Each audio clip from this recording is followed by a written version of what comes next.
চলুন কাজ করতে করতে আজকে একটা গল্প গল্প বলে ফেলি।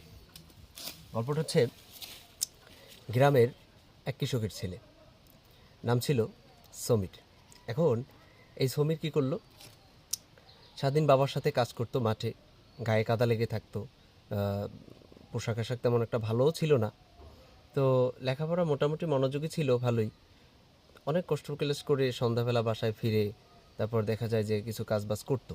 তো করার পরে মানুষ তো তাকে বলতো যখন কাজ করতো যে তুই এত কাজ করিস, এরপরে কাদা পায়ে, গায়ে টায়ে কাদা, তোর তো দেখতে শুনতেও সেরকম ভালো না, পুড়ে গেছিস রোদে, তাহলে আর কাজ করে খা, লেখাপড়া করে কি হবে? তো লেখাপড়া করে তুই কি হতে পারবি? এরকম হাজারো প্রশ্নের কিন্তু উত্তর ওর দেয়া লাগে। তো অনেক সময় কিছু বলেও না, অনেক সময় কিছু বলতে ইচ্ছা করে তারপরেও কিছু বলে না।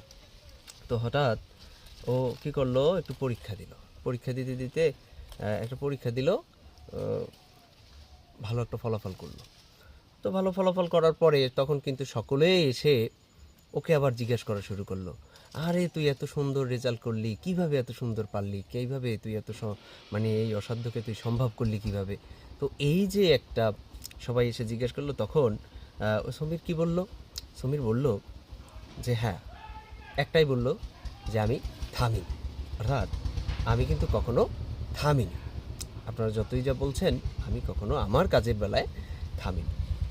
তো এখানে মূল বিষয়টা হচ্ছে সেই ছেঁড়া জুতা, গায়ে কাদা লাগানো, ময়লা প্যান্ট শার্ট এরকম থাকা অবস্থায় মানুষ অনেক হাসবে, মানুষ অনেক কিছু এ নিয়ে বলবে। তো এই জন্য যদি থেমে যায়, যদি আমরা থেমে যাই, তাহলে কিন্তু আসলে আমাদের সম্ভব না। মানুষ তো হাসবেই, মানুষ অনেক কিছু নিয়ে হাসবে, কিন্তু আমার কী করা উচিত? আমার জায়গায়, নিজের সমীরের মতো ঠিক থাকা উচিত। তাহলে গ্রামের হোক আর শহরের হোক, কিংবা কাদা লাগানো হোক,